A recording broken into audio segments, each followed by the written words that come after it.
Así sonaba este Red House. Red House no era solo un disco, era un proyecto y era un estudio que formó un buen día este señor que estamos viendo en la pantalla, que muchas veces se ha mantenido en el anonimato porque él, más que DJ, que también lo ha sido, es más productor, remixer. Ahora nos va a contar un poquito. Estamos hablando de un productor que a mí me gusta muchísimo, no solo por sus trabajos en la producción en solitario como Juan Belmonte, sí, o por sus remezclas o por sus producciones para otros artistas, sino también por ese proyecto llamado Pumping Dolls que tantos buenos momentos nos dio cuando nos sorprendíamos y escuchábamos por primera vez pues que, yo qué sé, Isabel Pantoja tenía una versión para pistas de baile. Aquello fue un antes y un después en el sonido coplero dance, podríamos decir, de este país. Juan Belmonte, ¿cómo estás? Buenas tardes. Hola, ¿qué tal? Pues encantado de estar aquí. Muchas gracias por traerme a tu programa, Miguel. Un placer. Y nada, a ver qué tal. A ver, porque tenemos muchas cositas preparadas y muchas cosas que recordar. Yo supongo, Juan, que las últimas entrevistas o las entrevistas de los últimos años pues han ido pues a tus últimas producciones o a las últimas cosas que has hecho. ¿Pero has hecho así alguna entrevista alguna vez repasando tu trayectoria desde el principio de todo lo que has hecho? Pues la verdad es que yo creo que no. O sea, he hecho cosas sueltas. También yo soy muy... yo como que dejo que habléis y preguntéis, o sea, ¿no? Pero vamos, que yo he encantado, o sea, no... el asunto es eso, que sí, como bien dices tú, muchas veces pues la gente se queda con lo del momento, o sea, pero bueno. Vamos a recordar un poco, porque además tú eres valenciano, tú eres concretamente de Alicante, ¿no? Sí, yo nací en Alicante, me crié en Crevillente, es un pueblo que está a 20 kilómetros de Alicante, y me mudé a Valencia en el año 90, de hecho. En el año 90 estaba ya estuve viviendo allí hasta el año 96. Bueno, lo primero de todo, Juan, he de decirte que tienes un currículum tan amplio y tan, entre comillas, desestructurado que no sabía cómo hacer la estructura de la entrevista. Porque tienes tantas cosas en tantos momentos de cosas diferentes que no sabía. Yo creo que me ha salido bastante bien la cosa, así que vamos a situarnos en el tiempo, en la cronología, ¿vale? Okay. Principios de los 90. Yo tenía mucha curiosidad por saber dónde comenzaste a pinchar en cabina, supongo que en algunos locales de Alicante y más tarde aquí en Valencia, ¿no? Pues yo estuve pinchando del 83 al año 90, al año 89, o sea, lo que es pinchando oficialmente todas las semanas y todo esto, del 83 al 89, al verano del 89. Pinché en muchos sitios, en Alicante, en Crevillente, en Benidorm, en Madrid pinché alguna noche, porque en aquella época ya de repente me contrataban algunas veces que era solo pues, ir a una noche a tal sitio o otro. Tuve mi propia discoteca. Tuve un programa de radio al mismo tiempo que estuve trabajando como disjockey por la noche. Tuve un programa de radio en Radio Nacional, sí. de música soul y funk y todo esto, desde el año 83 también, 84 hasta el año 90 que lo dejé, que estaba en Radio Cadena el último año. Y nada, lo dejé todo precisamente porque para mí era más importante empezar a hacer música que no tocar la de otros. Y de repente, el verano del 89 estaba pinchando en el lugar de mis sueños, que era Keeper. Y la primera noche, que además me pagaban una fortuna, terminé la noche y dije, esto no es para mí. O sea, yo no soy disjockey, yo soy músico, quiero ser músico. ¿Pero sabías mezclar entonces? ¿Mezclabas? Oye, ¿sabías mezclar y tal, bien? Sí, y sigo haciéndolo. Lo que he hecho desde entonces es, en cosas muy particulares, sí que acepto ir a tocar y vamos, ahora por ejemplo pincho con Tractor, pero sé pinchar con vinilo, con CD y con lo que me des, o sea, incluso con cintas de cassette llegué a pinchar, o sea, es algo que siempre he estado en contacto con ello y no sé, el año pasado por ejemplo estuve en Las Vegas tocando, o sea, que bien, pero es siempre cosas muy puntuales porque también uno tiene una edad y yo no trasnocho mucho, en realidad soy bastante buen chiquillo y soy muy rata de laboratorio. Vamos. A mí me gusta mucho estar en el estudio y trabajar mis cosas. Era llegar al local, pinchar tu sesión y te marchabas a casa. Bueno, en aquella época, del 83 al tal, era todos los fines de semana.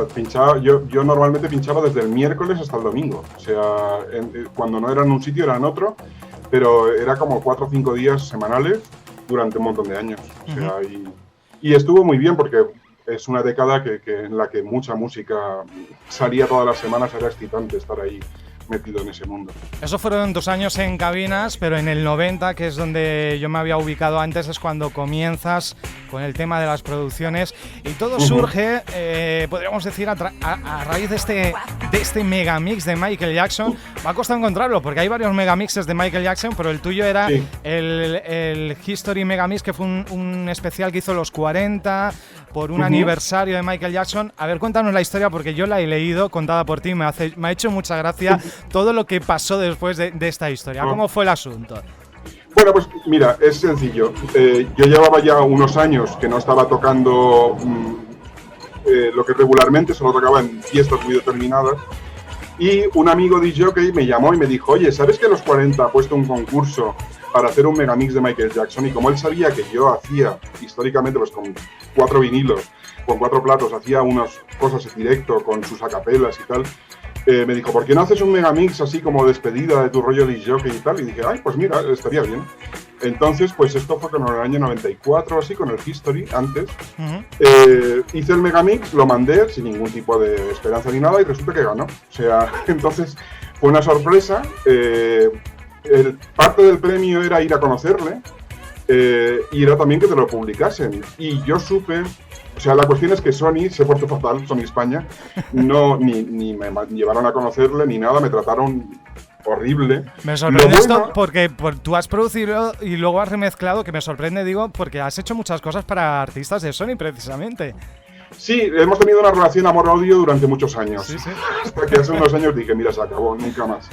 Pero sí, es que al final ten en cuenta que son multinacionales en las que los directivos cambian y después una cosa hay que tener también clara, que aunque en España te traten mal, en Inglaterra igual les encanta, o en Estados Unidos, y a mí me contrataba muchas veces gente de fuera, o sea, y también hay artistas en aquella época, ahora ya no es tan común, que de repente a lo mejor eran de Sony en España, pero eran de Warner en México, o en México, perdón. Ya estoy hablando como la cantuda. Bueno, es que Juan vive en México, igual pues se le están pegando ciertos acentos, ¿no?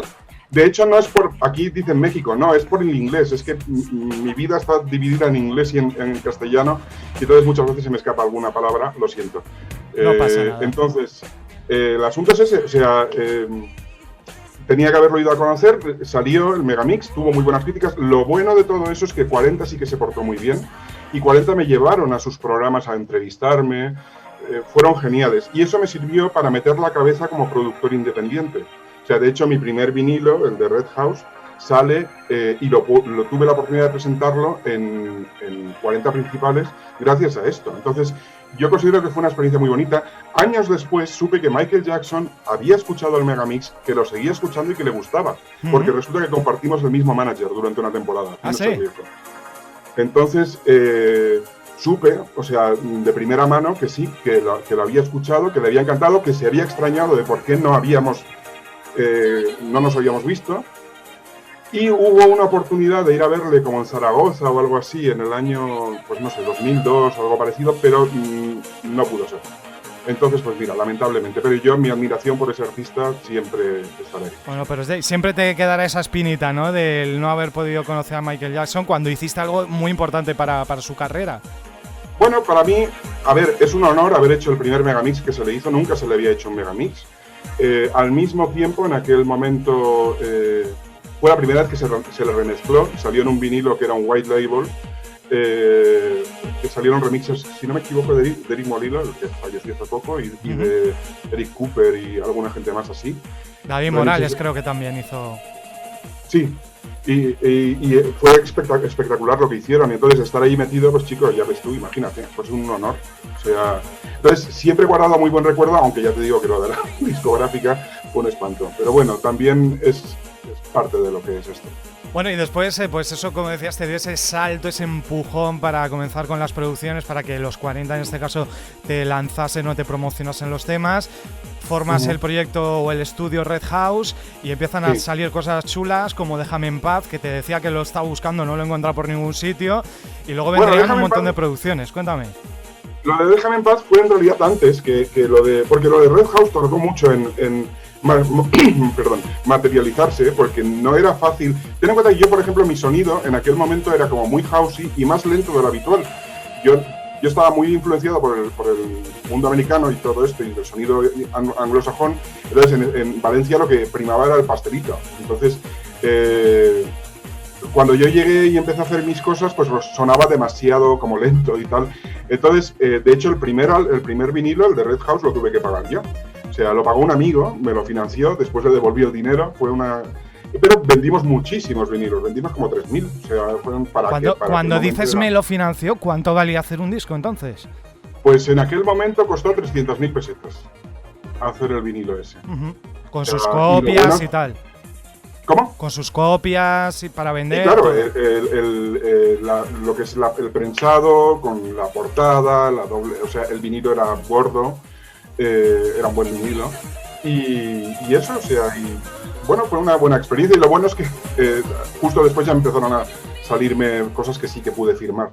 Pero en aquel momento precisamente por lo que tú me estabas diciendo antes, que te suena como muy avanzado, pues a ellos les sonaba marciano totalmente.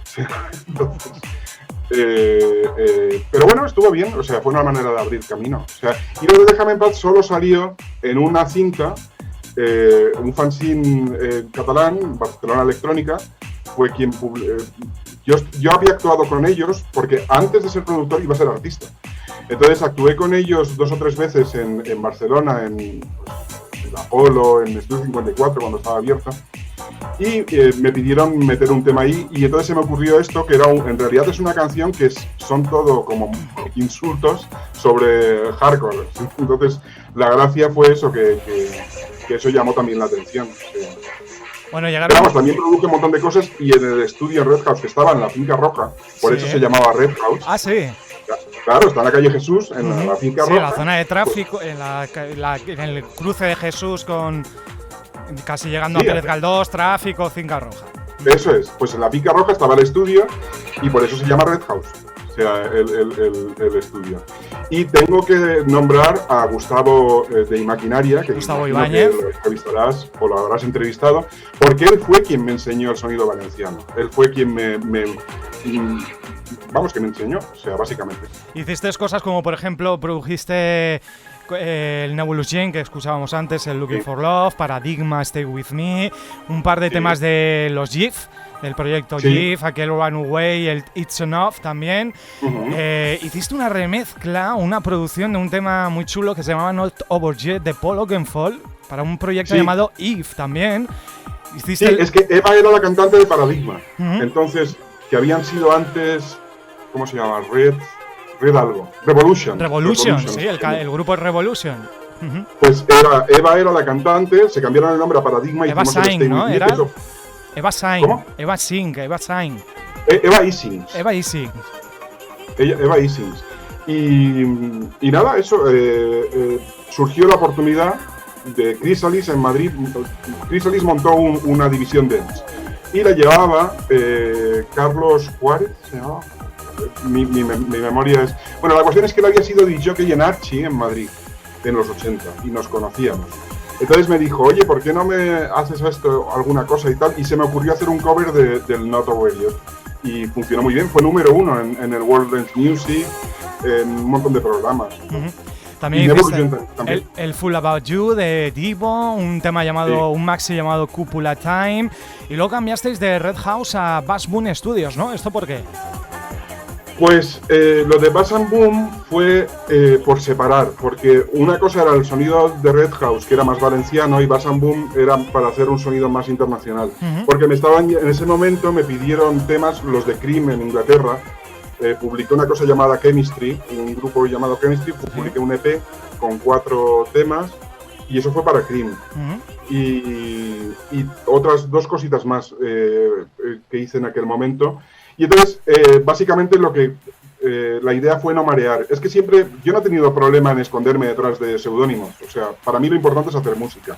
Entonces también para no marear, por eso escoges diferentes nombres. O sea, año 97 llegaba ese Evolution, el Chemistry, que hemos escuchado antes un poquito. Estaba también, me llama mucho la atención este 13 Clock, Estoy the Fighting, que eran los Sensity Wall reciclados, ¿no? Sí. Eran Aira y Kachi de Sensity Wall en un proyecto nuevo, ¿no?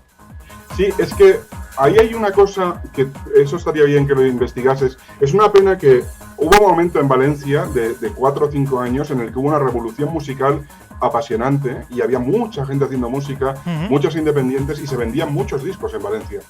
Y entonces Sensitive World es parte de eso y su productor, que para mí era un genio, es una persona que inventó un montón de cosas que ahora todo el mundo hace y es una pena porque nadie, o sea, no ha tenido el reconocimiento que tendría que haber tenido ese hombre. Entonces, en aquel momento, él fue víctima de algo que pasaba mucho en aquella época y es que de repente las discográficas catalanas venían y te ofrecían un contrato y te tenían encerrado en el contrato durante 3 años para que no sacases nada. O sea, era una manera de silenciarnos. O sea, entonces, este chico fue víctima de eso y Cachi y Ani se estaban desesperando y querían una canción, me vinieron a hablar y fue así como hicimos el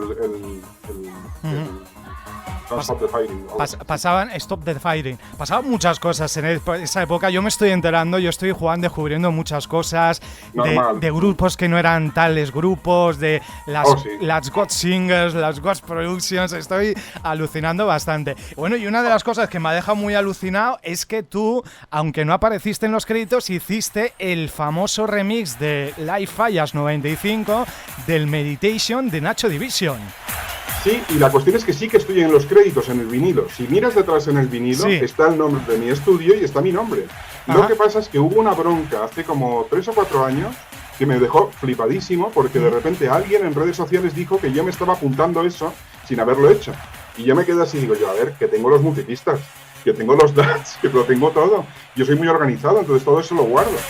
Y además, detrás del vinilo está mi nombre. Sí, entonces, que sale. No es algo que yo me haya inventado ni nada por el estilo.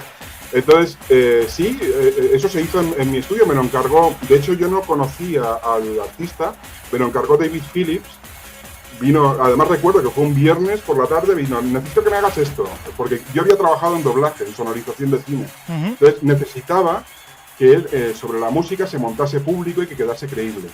Porque tenían un trocito que habían grabado en directo, pero no sonaba bien. Y entonces yo lo que hice fue montar todo el público y toda la historia y toda la música encima, rehacer algunas cosas, o sea, pues lo típico de un remix. Tú sabes, Juan, que este remix tuvo muchísimo más éxito que el tema original. Ya, pero ¿qué te voy a decir? Yo no cobré mucho. De hecho, creo que ni cobré. Creo que he leído por ahí que no cobraste y luego te hicieron otra vez la 13-14 con el Knacking de Double Vision, ¿no? Algo así. Sí, de hecho fue por eso por lo que dejé de trabajar con esta persona, porque digo, mira chico, o sea, estoy haciendo de aquí el trabajo y no me pagas, pues yo qué sé. Pero hombre, yo siempre he sido muy buen chico para estas cosas. ¿Sigue viviendo en Valencia?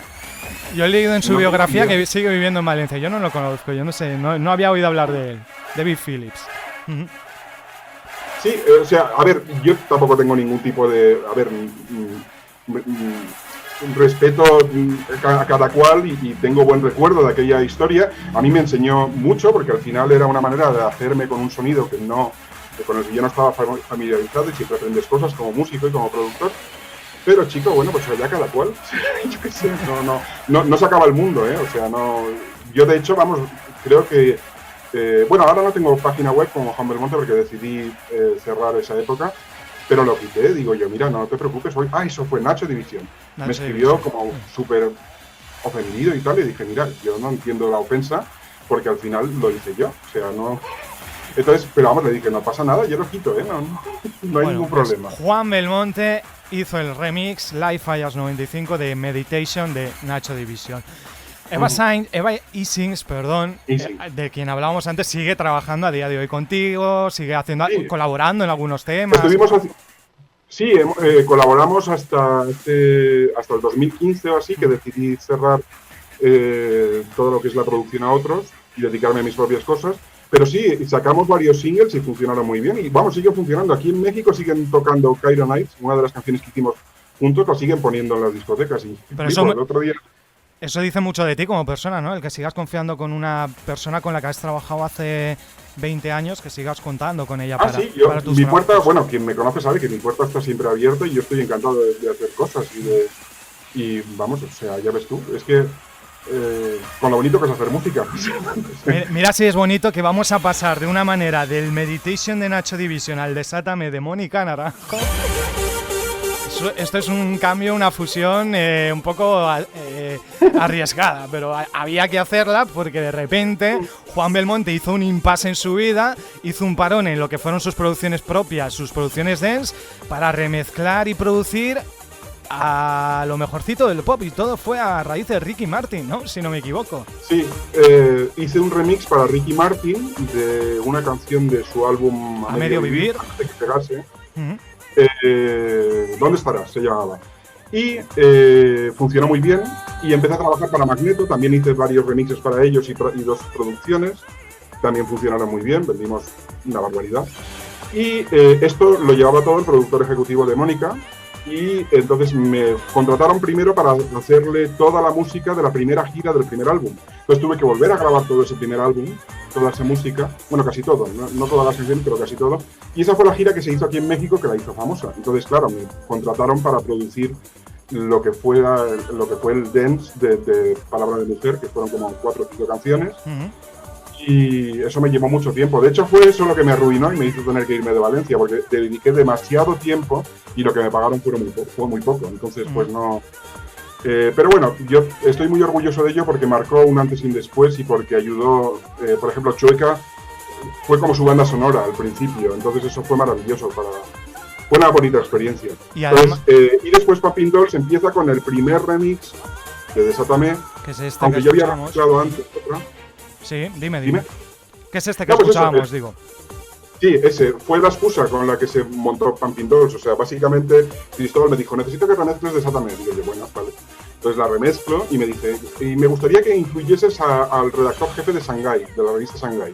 Digo, bueno, pues no hay problema, si me pagas, yo no... entonces conocí al redactor jefe, le puse el remix, le encantó, dijo, ay, sí, pon mi nombre. Y así fue, o sea, y después estuvimos hablando y resultó que él tenía muchos contactos con discográficas y así fue como empezamos nuestra relación. Él se iba a encargar de hacer las relaciones públicas y de buscar trabajo aquí y allá, y yo me encargaría de hacer la música. De la música, las producciones. Bueno, aunque cobrases poquito y te arruinases un poco, esto te sirvió para esa unión con Mónica Naranjo, que has estado a lo largo del tiempo haciendo muchas cosas, muchos más mixes, el Sobreviviré, producción en Tarántulas. Vamos, que con el tiempo habéis continuado trabajando, ¿no? Sí. Supongo que cobrando ya un poquito más que entonces. Yo también te digo que ahí ha habido más pasión que otra cosa. O sea, no, a ver, de nuevo, estoy muy contento de todo lo que he hecho con ella, porque es algo que es bonito y que queda ahí en el tiempo. Pero vamos, o sea, yo zanjé mi historia en Tarántula. O sea, ahí fue cuando hicimos lo último y eso, de hecho, era como la despedida también. O sea, esa era la idea. Y de una diva nacional nos vamos a una internacional en el 99 con aquella super versión del Strong Enough, la famosa versión dance de Cher. ¿La conociste en persona, Cher? Pues ahí hay una historia también curiosa. Verás, o sea, algo que la gente no... O sea, a ver, nosotros al final lo que hacemos es vender fantasía. Entonces, pues tampoco se trata de ir ahí hablando... Pero bueno, ahora a tiempo pasado se puede decir. El asunto está en que lo de Cher fue también casi un concurso. Nos lo propusieron en Warner, en España. Habían tenido el éxito con Believe. Warner no sabía muy bien qué hacer con ese álbum, no sabían qué hacer con Cher de repente, con el dance, no sabían qué iba a pasar, pensaban que iba a ser que aparte de ese single no iba a pasar nada más. Entonces hicieron un concurso para remezclar Strong Enough. No se pagaba mucho, se pagaba bien, pero no mucho, comparado con lo que se cobraba oficialmente. Pero la idea era ver si podía haber otro segundo single con éxito. Y entonces nosotros tuvimos la suerte de ser los ganadores de eso. Y se nos colocó como cabeza de los remixes y se colocaron sorpresivamente como número 1 en medio mundo. Fue número 1 en todos lados y vendieron muchísimas copias. Entonces fue una sorpresa para Warner, fue una sorpresa para nosotros, ya ves tú. Entonces cuando Cher viene a España para hacer una rueda de prensa y presentar el single en Joy Slava, Shanghai Express nos vetó y no pudimos ir porque Shanghai tenía una trifulca. Abel había sido redactor jefe con ellos y acabaron mal. Entonces Shanghai nos vetó, no pudo ser. La única cosa buena que puedo decir es que yo estaba en ese momento, esa noche estaba grabando con Kim Massell, una cantante americana. Sí, Searching for the Golden Age. Claro. Sí, Searching es. for the Golden Age, La- canción que conocidísima de los 90 con Motivate. Pues ella y cantó con Soul to Soul y tal. Entonces, esa noche estábamos Kim y yo en el estudio grabando, porque estuvimos componiendo canciones durante años, y Cher habló con ella por teléfono y dijo, oye, ¿dónde están estos? y me pasó con el teléfono y por lo menos pude decir hola. Entonces, eso es lo único bueno que puedo... Pero bueno, yo, en cualquier caso, sé que a ella le gustó, incluyó uno de los remixes en una de sus giras, cerrando con un número espectacular. Años después estuve con Emilio Estefan y ella estaba en casa de ellos y también por extraños accidentes no hubo manera de coincidir, pero sí que sé que ella es consciente. Bueno, pues siempre quedarán Michael Jackson y Cher, ¿no? Ahí en Cher todavía queda la posibilidad. Bueno, y Santana también. Santana, el María también remezclasteis. Bueno, habéis remezclado, o has remezclado tú en este caso, Alaska, Marcela Morelo, que Marcela Morelo, por cierto, la conozco personalmente, es una encantadora mujer. Que acabó llorando en una entrevista que le hice una cosa así muy bonita repasando su trayectoria y tal, y acabó llorando. Es un amor, esa chiquita es un amor. A Magneto también lo conocí, que eran hace unos años entrevisté a Faye, a la cantante Faye, y uno de los componentes de Magneto es el manager de Faye. Sí, y vino con él, claro, y yo no lo sabía. Mauri, ¿no? Es Mauri. Sí, el rubito de melena. Y yo estaba entrevistando a Faye y lo veía al otro lado de la pecera, escuchando la entrevista, y yo miraba más a él que a Faye y me decía, ¿qué pasa? Digo, tu manager es el cantante de Magneto, ¿no? Claro. Y luego remezclaba a TLC, a Winnie Houston, a Blue, a Shakira, a que los estamos escuchando, a Mike Oldfield, Christopher Cross, que me encanta ese Ride Like the Wind que hiciste, Marta Sánchez, Tino Casal, espectacular, Eloís, incluso a los Loonies. Sí, lo de los Loonies lo hice por mi sobrino. Fue un favor personal. O sea, de hecho, lo que se cobró ahí fue todo para una organización benéfica. Yo no cobré nada. O sea, lo mandé todo. ¿Qué se siente al remezclar a tantos artistas? Supongo que algunos muy, muy queridos por ti, muy seguidos por ti, ¿no? Pues un placer, o sea, ya ves tú, era un sueño hecho realidad. Se me quedaron algunos en el tintero, pero vamos, estoy súper feliz de haber podido hacer todo eso. O sea, ¿a quién te gustaría? ¿A quién te gustaría? Pues me quedé con las ganas de remezclar a Barbara Streisand. Y me quedé con las ganas de remezclar a Donna Summer. Y algunas cositas más, tipo el Wind and Fire, o sea, grupos así clásicos, me hubiese encantado. Y artistas españoles, que ahí engancha con lo de la Pantoja, me quedé con las ganas de remezclar La gata sobre el tejado de Rocío Dúrcal. Sí. Porque de hecho eso es lo que yo quería remezclar originalmente, pero Sony nos engañó con un contrato. Y hubo que hacerlo de la Pantoja, que bueno, es que quedó bien y ella fue encantadora con nosotros. Sí, además fue una sorpresa. Yo cuando vi un remix de la Pantoja dije, ostras, esto es lo más innovador de los... A ver, la idea original era muy interesante. La idea original era hacer un álbum con 2 canciones de cada artista de una época determinada y que fuese como un álbum global. Y de hecho, lo primero que se remezcló fue el Perdóname del Camilo Sesto. Que a él le encantó, pero no llegó a un acuerdo económico con BMG, entonces lo vetó, me llamó por teléfono, me dijo, ay, me encanta, pero no puedo, si no me pagan, no lo voy a hacer. Entonces, y fue por eso por lo que sacó el Molamazo después. Porque quería hacer algo actual y dance, ¿no? Él quería hacer algo actual y bueno, pues hizo aquello. Pero entonces... Nosotros hicimos el Perdóname, que aún a día de hoy yo a veces lo escucho y me encanta cómo quedó. Y íbamos a hacer lo de Rocío Dúrcal, pero lamentablemente pues, por su enfermedad no se pudo hacer. También recibimos las pistas de Janet para hacer Frente a Frente y otra más, pero no recuerdo por qué tampoco se pudo. Y al final nos vino el presidente de Sony y nos dijo, oye, ¿por qué no hacéis una cosa con la Pantoja? Y yo le dije, mira, yo nunca he escuchado nada de la Pantoja. Al día siguiente tenía en el estudio toda su discografía y me dijo, escoge lo que quieras. Y así fue. O sea, la primera vez que lo escuché, escogí las canciones y lo que hice fue remezclarlo como si fuera sueco. Porque como no tenía ningún tipo de contacto con esa ¿Nunca música. Habías escuchado, pero nunca habías escuchado esa canción? No, nunca. ¿No? En mi vida. No, mi cultura musical es sí, pero es una canción que, aunque no la hayas escuchado, te la han metido por los oídos en cualquier momento, en cualquier sitio. Ya, pero ten en cuenta que yo no veo la tele. O sea, es algo que en toda mi vida es una constante. No veo la televisión. Yo voy al cine o veo series, ahora lo bueno del streaming, o leo libros y cosas así, pero lo que es la tele tradicional no me gusta, no la veo. No, nunca la he visto. Entonces, y escuchar radio, si escucho radio son los programas que me gustan. No, o sea, claro, no radiofórmulas, vamos. ¿Eh? Que no escuchas radiofórmulas, que escuchas programas concretos, específicos que te gustan a ti. No, la primera vez que escuché Radio Fórmula fue una época que dejé la música en el 2008 así, del 2008 al 2010 o 2011, y entonces empecé a escuchar Máxima FM. Es la primera vez en mi vida que he estado escuchando algo de Radio Fórmula. Esta fue la primera vez. Bueno, en 2006 retomas con Fabulosa tu producción musical, un poquito adentrándote en la escena electrónica. Recuerdo aquel original vídeo de The Rai, que bueno, tenía su originalidad. Cuéntame un poco de aquel Fabulosa. Pues lo de Fabulosa fue cuando terminó Pumping Dolls, que terminó de forma abrupta en el verano de 2005. Yo tuve muchos problemas de salud. Aquí empecé a tener problemas de salud. Entonces acabé en el hospital en julio. La cuestión es que hubo como un impasse de 4 o 5 meses en los que no pude hacer música porque tenía que estar recuperándome. Y de repente tuve que replantearme, ¿sigo en esto? ¿No sigo en esto? ¿Qué hago? Porque a mí no me apetecía... hay que tener en cuenta que por bonito que parezca desde fuera, toda la trayectoria anterior de trabajar con gente así grande y tal, y con multinacionales, fue muy traumática. Todo fue un drama. O sea, eran dramas constantes, problemas constantes, discusiones constantes, no con los artistas, sino con los ejecutivos, porque muchas veces no entendían lo que querías hacer.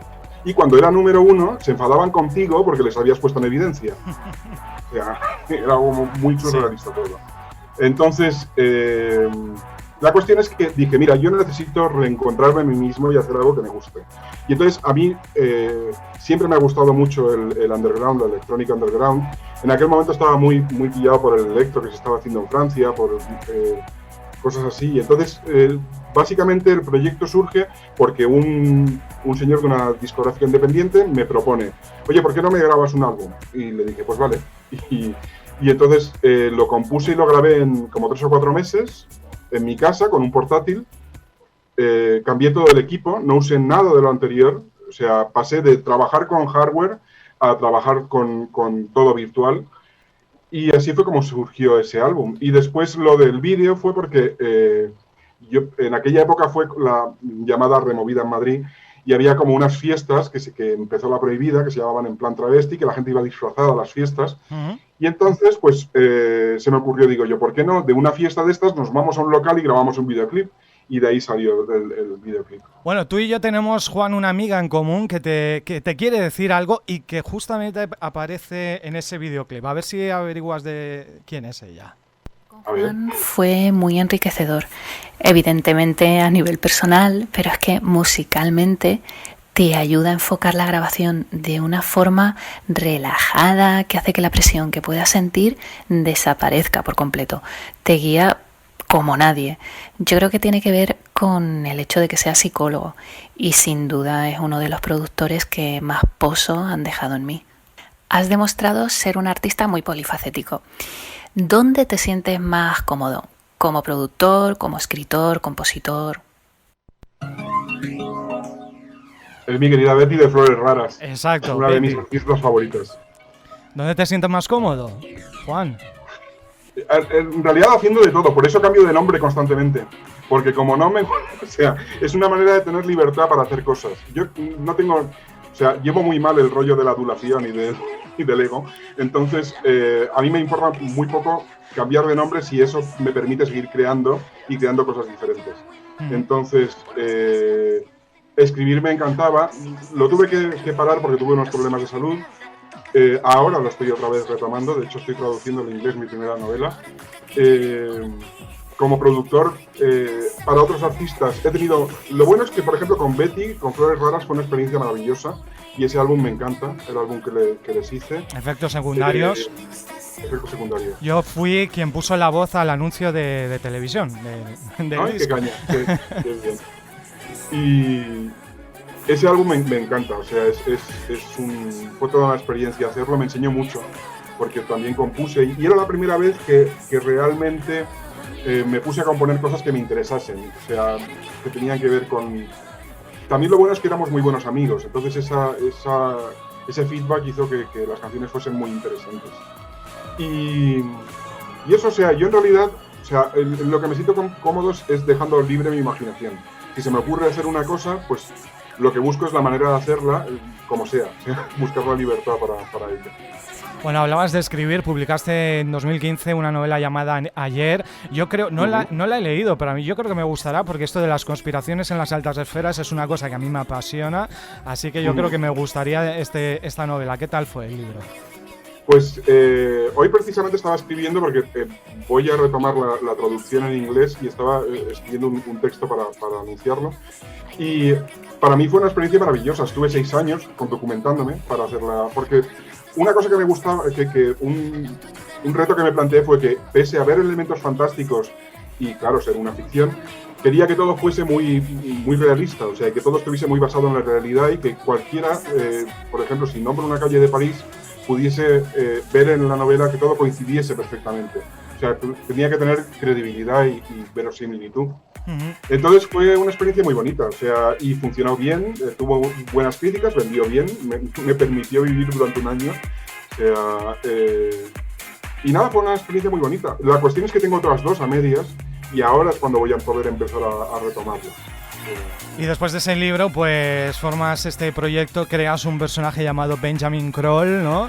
Esto es una ida de olla tuya, ¿no? Que dijiste, ahora quiero hacer Benjamin Kroll, voy a cantar y voy a bailar y hacer lo que me dé la gana, ¿no? Pues sí, básicamente fue, o sea, básicamente dije, mira, ya está bien, tengo 50 años, ya he cumplido, ya he producido a mucha gente, he hecho muchas cosas, ahora me toca a mí. Entonces voy a hacer algo que me guste a mí, unas canciones que me gusten a mí, o sea, que yo pueda escuchar y que... Porque te sorprendería saber que hay muchas cosas que yo he producido que fueron como número 1 que nunca escucho, no son de mi gusto, porque eso era del gusto del artista, claro. No era de mi gusto. Eso creo que es lo que tiene que hacer un buen productor, o sea, poner lo justo suyo y dejar que el artista pues brille. Entonces la historia fue esa, o sea, básicamente estaba un día en casa, porque llevaba como 3 años sin hacer música. Y estaba... mentira. ¿Ves? Me estoy confundiendo porque ahí es donde tuve mis problemas de memoria y se me mezclan las cosas. Benjamin Kroll, a ver, del libro, de montar ¿no? con Memoria Music, empecé a producir a otra gente que dije, sí, pero me falta algo. Entonces, un día, tonteando en casa, me puse a canturrear una cosa y mi ex me escuchó y dijo, ¿pero ese eres tú? Digo yo, sí.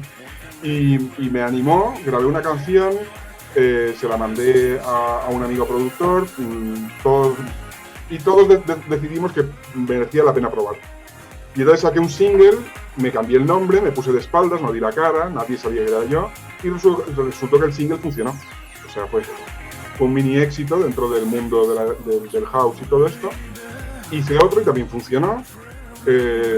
Y así, o sea, y hubo un momento en que dije, en el 2016 o así, dije, se acabó, me voy a dedicar solo a esto en mi tiempo y es como un hobby. Ahora para mí es como un premio, o sea, esta historia. Saqué un último álbum como Juan Belmonte, que se llama Anteus, que es instrumental, que tiene canciones inspiradas en la novela y tiene piezas instrumentales con las que había estado trabajando durante años.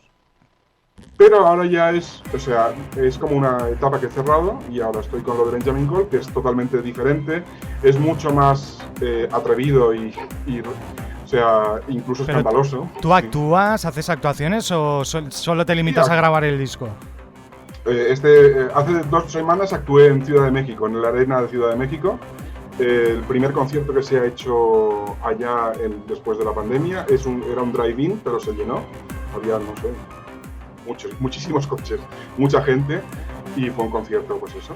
Estuve con José Spinning Cortés, hice un showcase de 15 minutos dentro de su set, y sí, he hecho actuaciones, no muchas, porque de nuevo, a ver, tengo una edad, entonces tengo que llevar cuidado y tengo que cuidarme, y vuelvo a repetir que a mí lo que me gusta más es el trabajo de estudio, o sea, yo disfruto más construyendo sonidos que en directo no se pueden interpretar, o sea, y trabajando las canciones y la música, pues poco a poco y en mi tiempo. Entonces sí que hago cosas y tal, pero es Más bien es como un activismo. Ahora me considero más un activista que un artista. O sea, llegaba en 2018 ese viaje surrealista, como lo has llamado, futurista, exquisito, onírico, llamado Ateneus. Y bueno, Anteus, perdón. ¿Y cuáles son tus próximos proyectos? Sé que con The Dance Hut estás apoyando nuevos talentos de la música en todos los ámbitos, que has recibido muy buenas críticas por ello también. ¿Y qué es lo que está por llegar? En mucho Benjamin Kroll, supongo, ¿no? A ver, el asunto está en que lo que hago es, hoy en día lo que voy haciendo es como lo que dicen en la Biblia de que la mano izquierda no sepa lo que hace la mano derecha. Entonces, sí, está The Dance Hut y ahí saco lo que puedo de gente a la que puedo apoyar y a las que les pueda aportar algo. De alguna manera les intento ayudar pues dirigiéndole o dándoles recursos para sonar mejor. No estoy tan enfocado en producir a otras personas ya, de nuevo, porque lo de Benjamin Kroll me ocupa muchísimo tiempo y lo estoy disfrutando un montón y creo que ya cumplí. Pero también, por ejemplo, ayudo en Berlin Records a José Spinning Cortés con sus lanzamientos y sus cosas. Hay veces que colaboro. Tengo otro seudónimo con el que estoy remezclando house que aún nadie ha caído, que soy yo, y que le va bien. Ahí no he llegado. Cuéntame, ¿no se puede decir? Yo luego te lo digo, pero en privado. Vale. Lo dejamos para Mira la que he próxima, he investigado, pero ahí no he llegado a tu otro seudónimo actual. No, porque últimamente he aprendido bien a ocultar mis huellas. Sí.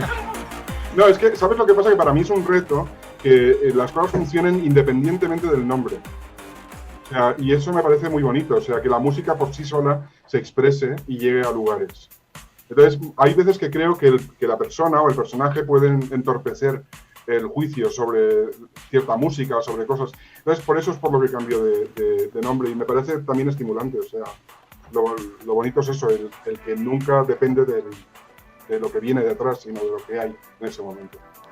Muy bien, pues yo creo que ha sido una charla más que interesante. Nos ha quedado claro que de momento ya no vas a remezclar a más artistas, a no ser que te llegue o Donna Summer o algún artista de este calibre. Lo último que hice fue para Dana Internacional, de hecho, pero no se publicó. Fue para el World Pride de Madrid del 2014, creo que fue. Eso fue lo último que hice así como remezclador bien, porque hubo que gastar dinero en la remezcla y todo eso.